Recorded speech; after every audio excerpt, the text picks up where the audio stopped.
Adik-adik, Indonesia ini memiliki bahasa daerah yang berbeda-beda sesuai suku yang ada. Bahasa merupakan alat untuk melakukan komunikasi dan menyampaikan pesan kepada orang lain. Nah, dalam puisi, bahasa itu merupakan hal yang penting digunakan untuk menyampaikan pesan secara lisan ataupun tulisan. Jadi dengan puisi yang ada itu bisa menyampaikan pesan kepada orang lain. Pernahkah adik-adik berkunjung ke tempat wisata yang berada di daerah lain di Indonesia? Mereka tentu memiliki keunikan yang membedakan dengan daerah lain adik-adik. Ya, dari daerah satu dengan daerah yang lain itu pasti punya keunikannya, pasti punya ciri khasnya adik-adik. Nah, salah satu yang membedakan antara satu daerah dengan daerah lainnya adalah bahasa daerah dan makanan khasnya nih adik-adik. Jadi makanan khas antara daerah satu dengan daerah yang lain itu berbeda. Perhatikan gambar berikut ini adik-adik. Nah, makanan khas daerah ini menjadi hal yang paling diburu oleh wisatawan lokal. Makanan khas daerah tentu saja dinamai dengan bahasa daerah setempat. Di sini ada gambar pecel ya adik-adik ya, lalu ada soto, ada papeda, ada bika Ambon. Nah, ini adalah makanan khas daerah yang ada di Indonesia. Masih banyak lagi, ada gudeg, lalu ada kalau di Bali itu ada sate apa ya namanya Kak Citra, agak lupa itu, sate yang di bulat-bulat begitu ya. Terus lalu ada bakpia patok, ada getuk dan macam-macam sekali. Pokoknya makanan Indonesia itu ada nasi Padang, banyak sekali adik-adik. Nah, kalian bisa browsing di Google tentang makanan khas Indonesia. Nah, contohnya ini adik-adik, misalnya bahasa daerah tadi siapa namamu itu sinten nami panjenengan, itu bahasa Jawa. Kalau bahasa Sundanya saha nami anjen. Terus bahasa Bataknya ya Kak Citra ini nggak tahu nih benar atau tidak cara membacanya ya. Ise guarmu, sianamu awa, itu bahasa Padang. Nah, makanan khasnya misalnya ada jenang kudus, itu asalnya dari Kudus. Keunikannya apa? Teksturnya empuk, lembut, dan memiliki cita rasa yang khas. Lalu nasi liwet dari Jawa Barat, keunikannya apa? Semua bahan dan bumbu itu dimasak bersama nasi setengah matang. Lalu bika Ambon itu dari Sumatera Utara, bukan dari Ambon ya adik-adik ya. Rasanya yang legit berpadu dengan tekstur yang kenyal. Lalu ada kue pinyaram ya, itu dari Sumatera Barat. Keunikannya itu rasanya gurih dan manis. Kalian bisa cari makanan khas Nusantara kita itu sangat amat banyak adik-adik. Mungkin satu karton saja kalian tidak akan cukup untuk menuliskannya. Adik-adik, manfaat mengetahui berbagai bahasa daerah dan makanan khas bagi kita adalah kita itu bisa mengenal bahasa daerah dari Indonesia yang kaya akan budaya dan mengetahui makanan khasnya yang enak-enak adik-adik.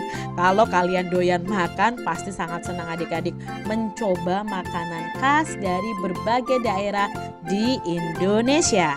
Kak Citra menggambar ada 2 rumah adat. Contohnya yang pertama adalah rumah adat Tago Anjing. Nah, rumah Tago Anjing ini sebagai tempat tinggal suku Sunda di daerah Garut, Jawa Barat. Rumah adat ini juga berfungsi sebagai rumah kebesaran suku Sunda. Nah, itu rumah adat yang pertama dari Garut, Jawa Barat. Lalu Kak Citra di sini juga punya rumah adat yaitu rumah Gadang. Ini sebagai tempat tinggal bersama dan mempunyai ketentuan-ketentuan tersendiri. Nah, rumah Gadang ini berfungsi sebagai rumah kebesaran suku Minang. Lalu persamaan dan perbedaannya apa? Persamaan rumah adat bagi masyarakat adat adalah sama-sama sebagai rumah tinggal dan rumah kebesaran para suku di Indonesia. Sedangkan perbedaannya adalah memiliki arsitek bangunan yang berbeda dan mempunyai sejarah yang berbeda. Kalian lihat saja bentuknya berbeda ya antara rumah Tagok Anjing dan rumah Gadang. Adik-adik di sini Kak Citra mempunyai informasi 10 rumah adat terpopuler di Indonesia. Nah, ini tadi ya, ada rumah gadang, lalu ada rumah kebaya ya, ada rumah joglo, lalu ada rumah limas ya, rumah adat Baduy dan lain sebagainya. Kalian bisa cari informasi adik-adik ya, rumah adat Bolon ya, Hanoi dan sebagainya. Ini adalah gambar ya, animasi rumah-rumah adat yang ada di pulau-pulau di Indonesia. Contohnya Nanggro Aceh Darussalam, rumah adatnya seperti ini ya. Lalu Gorontalo, Jawa Tengah, Jawa Barat, Papua dan lain sebagainya. Coba adik-adik cari informasi mengenai rumah adat yang ada di Indonesia. Usaha keras Patih Gajah Mada untuk menyatukan Nusantara sangat beralasan. Nusantara ini memiliki sumber daya alam yang beragam dan kaya adik-adik. Jadi kita itu kaya akan sumber daya alam. Nah, sumber daya alam itu digunakan untuk memenuhi kebutuhan manusia. Tahukah kamu apa yang dimaksud dengan sumber daya alam? Pada pembelajaran sebelumnya kita sudah belajar ya, apa itu sumber daya alam dan apa saja jenis sumber daya alam itu. Nah, kamu telah mempelajari berbagai jenis sumber daya alam yang ada di sekitar kita. Sumber daya alam adalah segala sesuatu dari alam yang bisa kita gunakan untuk memenuhi kebutuhan hidup manusia. Air, matahari, tanah, dan segala yang ada di dalamnya merupakan sumber daya alam yang harus dipelihara dan dilestarikan. Sumber daya berupa air, tanah, matahari, tumbuhan, dan hewan merupakan sumber daya alam yang dapat diperbarui. Masih ingat ya adik-adik ya? Nah, beberapa sumber daya alam tersebut dapat berupa bentangan alam seperti sungai, danau, laut, tanah persawahan, dan tanah hutan. Pada setiap bentang alam tersebut terkandung sumber daya alam berupa air, tanah, udara bersih, tumbuhan, dan hewan. Jadi sumber daya alam yang dapat diperbarui contohnya adalah air, tanah, matahari, tumbuhan, dan hewan. Nah, di dalam sumber daya alam itu pasti dapat berupa bentang alam, ada sungai, danau, laut, sawah, hutan, dan lain sebagainya. Nah, adik-adik, di sini kita akan belajar sumber daya alam, tempatnya dan manfaatnya. Misalnya sumber daya alam air, terdapat di mana? Oh, di sungai. Manfaatnya untuk apa? Mengairi sawah. Lalu sumber daya alam hewan, itu tempatnya di mana? Oh, di hutan atau bisa juga kita pelihara. Manfaatnya apa? Untuk bahan makanan. Lalu ada juga sumber daya alam kayu. Terdapat di hutan. Itu untuk apa manfaatnya? Untuk bahan bangunan. Sumber daya alam minyak bumi terdapat di tanah, terdapat juga di laut lepas adik-adik. Untuk apa manfaatnya? Untuk bahan bakar. Lalu sumber daya alam berupa batu itu terdapat di sungai. Manfaatnya untuk apa? Untuk bahan bangunan. Isi atau makna puisi di atas adalah setiap hari aku di sini adalah Siti ya, pengarangnya tadi, berangkat sekolah dengan bersemangat untuk meraih cita-citaku meski banyak cobaan dan rintangan. Mengenakan seragam putih untuk mengabdi, cekatan, sabar, dipercaya, dan penuh pengabdian. Menolong orang yang sakit dan mereka yang sedang kesusahan. Aku ingin menjadi dokter untuk mereka yang membutuhkan di masa yang akan datang. Jadi isi dari puisi itu adalah keinginannya untuk menjadi seorang dokter yang mengabdi, yang cekatan, yang sabar, yang bisa dipercaya, yang penuh pengabdian, yang membantu orang lain yang membutuhkan adik-adik. Perhatikan gambar berikut ini.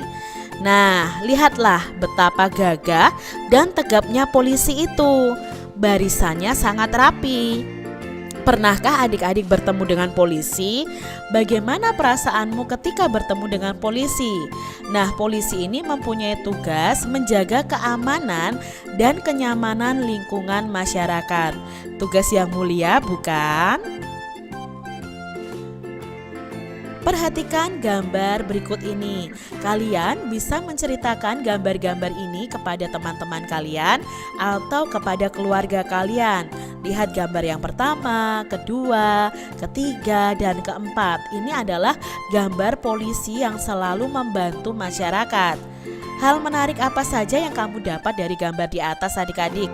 Dan hal baik apa saja yang bisa kamu contoh dari gambar-gambar di atas, dan sikap apa saja yang diperlukan untuk menjadi seorang polisi? Nah, di sini adik-adik, pada gambar pertama terlihat seorang polisi yang sedang membantu seorang nenek untuk menyeberang jalan adik-adik. Lalu gambar yang kedua tampak seorang poluan. Poluan itu polisi wanita yang sedang mengajarkan tata cara memakai helm yang benar kepada pengendara motor. Lalu yang ketiga ini adalah seorang polisi yang sedang membantu warga masyarakat yang sedang terkena musibah banjir. Dan yang keempat itu terlihat tampak para polisi sedang melakukan pengamanan arus mudik lebaran di tahun 2012. Nah, ini adalah sebagian tugas dari polisi adik-adik yang bisa kita pelajari dari gambar tersebut. Adik-adik, hal menarik apa saja yang kamu dapatkan dari gambar di atas adik-adik? Nah, mungkin hal menariknya adalah gambar pertama ketika seorang polisi yang sedang membantu nenek-nenek menyeberang jalan. Hal baik apa saja yang dapat kamu contoh dari gambar tersebut adik-adik?